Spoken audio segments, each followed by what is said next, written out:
Bonjour, vous êtes sur Basra Live avec votre émission Les Mystères de la Mer avec Monsieur François Pillon sur les côtes comoriennes, plus particulièrement à Wani. Bonjour, je m'appelle François Pinault et je suis enseignant retraité. J'ai enseigné l'anglais et l'histoire-géographie et je compte passer ma retraite à Anjouan, île que je connais et que j'aime depuis maintenant près de 25 ans. La première fois c'était en décembre 2000. Et où j'ai beaucoup d'amis et surtout des pêcheurs, car je suis passionné de pêche, de poissons et d'histoire naturelle en général. Et la mer à Anjouan est très riche, notamment en animaux marins de grande taille, ce qui me passionne depuis plus de 60 ans.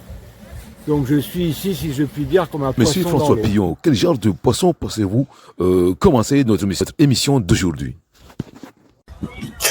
Bonjour à toutes et à tous. Je suis passionné par l'histoire naturelle, en particulier celle des animaux marins et plus particulièrement des poissons. Et je voudrais partager ma passion avec vous.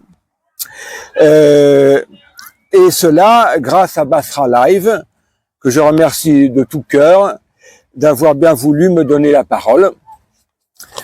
Nous parlerons donc d'animaux marins présents à Anjouan. Et plus tard, si Basra Live est d'accord et si cela vous intéresse, d'animaux mythiques, pourquoi pas, tels que le kraken, le grand serpent de mer, les sirènes, etc., etc. Ce n'est pas ce qui manque.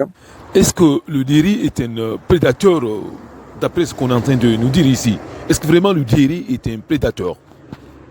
Le déré, connu à la Grande Comore sous le nom de panganilé, et en français sous le nom de griset, à cause de sa couleur grise, et se caractérise par sa taille, c'est un squale de grande taille, et aussi par ses 6 fentes branchiales, les ouvertures qu'on trouve de chaque côté de la tête, et qui sont au nombre de 5, chez la très grande majorité des requins, et chez le déré c'est 6, et on le reconnaît aussi à ses grands yeux verts, et à ses dents très curieuses, en forme de petits peignes. Monsieur François Pillon, le dhéri peut aller jusqu'à combien de mètres, la taille à peu près? Le déré donc est un grand requin prédateur, carnivore. C'est une espèce cosmopolite, c'est-à-dire qu'on le trouve dans toutes les mers du monde, principalement, mais pas uniquement, à grande profondeur, entre 300 et 600 mètres, où il se nourrit surtout de poissons, mais aussi de carcasses de baleines qu'il trouve grâce à son excellent odorat. À cette profondeur où il y a très peu de lumière, évidemment, l'odorat joue un rôle essentiel. Ce fameux dhéri peut mesurer à peu près combien de mètres? Et quelle taille atteint le déré? Il existe des histoires de déré de 7 mètres de long, voire plus, mais ce ne sont que cela, des histoires. Compte tenu du goût humain pour l'exagération, il faut avoir des preuves, mâchoires, photos, encore faut-il se méfier des photos. De nos jours, c'est facile de truquer une photo, et il y en a où les dimensions du poisson ont à l'évidence été exagérées, comme celle d'un déré pris en Turquie, dont le poids affiché est de 900 kilos. On voit un pêcheur à côté du requin, soit le pêcheur mesurait 2,50 m, soit le déré ne pesait pas de 900 kilos. Le plus long déré mesuré et pesé de façon fiable a été pris en Irlande récemment. Il mesurait 3,88 m pour 479 kilos. Et il faut noter que ce record a été battu ici même à Wani le 16 novembre dernier, comme on a pu le voir sur Basra Live le jour même, et avec un déré mesurant 4,45 m de long. C'est le seul déré qui est dépassé 4 mètres. C'était un poisson exceptionnel, un géant de l'espèce. À ma connaissance, j'ai beaucoup cherché sur Internet, jamais on n'avait pris, que ce soit à la ligne, au filet ou autrement, un déré de cette taille. D'après votre connaissance, est-ce que le déré est mangeable? Est-ce qu'on peut le consommer localement? Concernant son utilisation par l'homme, le déré est comestible, il est mangeable, hein. Il se vend à Wani entre 1000 et 1500 francs comoriens le kilo, et on produit aussi de l'huile très riche en vitamines à partir de son foie.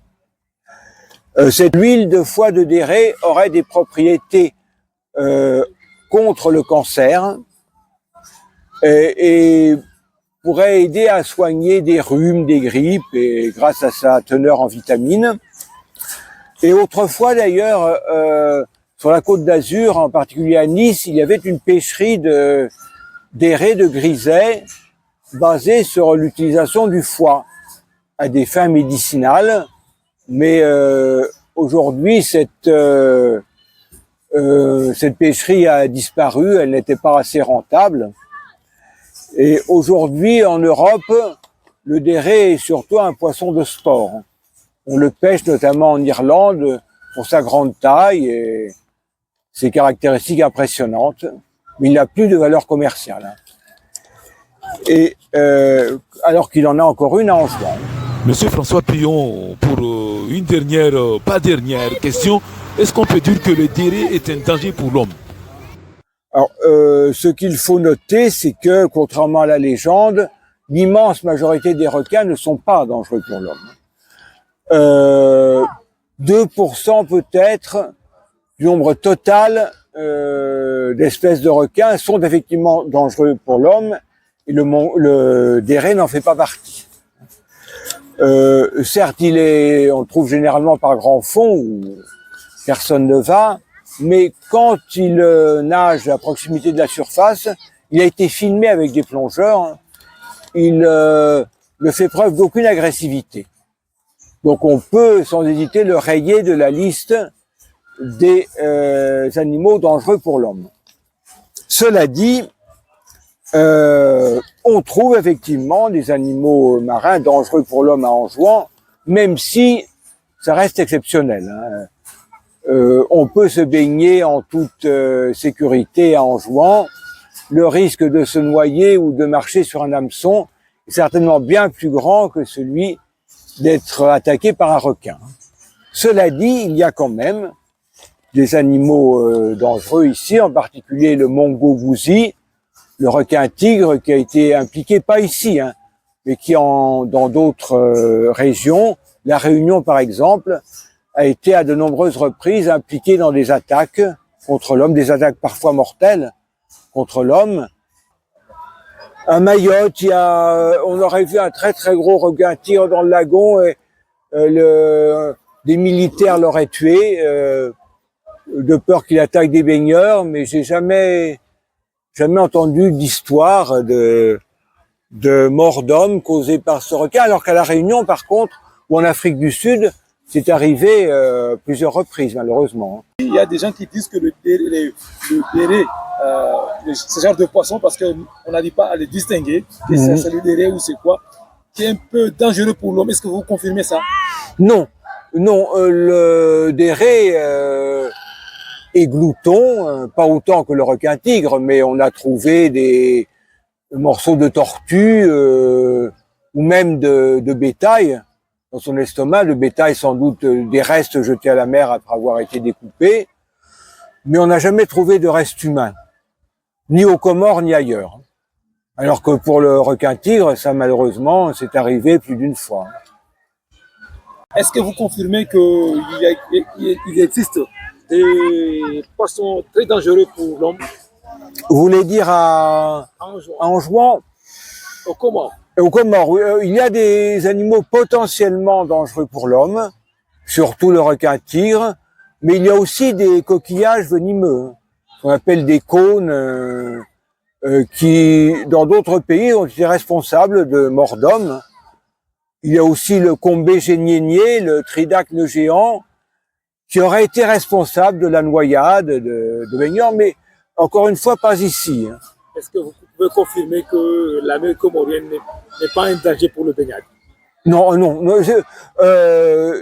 le risque de se noyer, même d'être foudroyé en se baignant ou de marcher sur un hameçon est bien plus grand que le risque d'être attaqué par un animal marin. Ça, c'est certain. Les gens qui aillent à la mer pour aller attraper des poissons la nuit avec des fusils, c'est pas grave pour eux. Ah non, non, il est vrai que les requins sont beaucoup plus actifs la nuit que le jour. Et le Mongo Gouzi ne fait pas exception. Mais écoutez, il n'y a pas d'histoire d'attaque de requins comme il y en a à La Réunion, en Afrique du Sud, en Australie. Et ailleurs, ça se saurait, comme on dit. S'il y avait vraiment un danger, ça se saurait depuis longtemps. Merci d'avoir suivi notre émission de Passoir Live avec M. Passoir Pillon. Nous vous rappelons que cette émission aura une suite bientôt, Inch'Allah. À bientôt.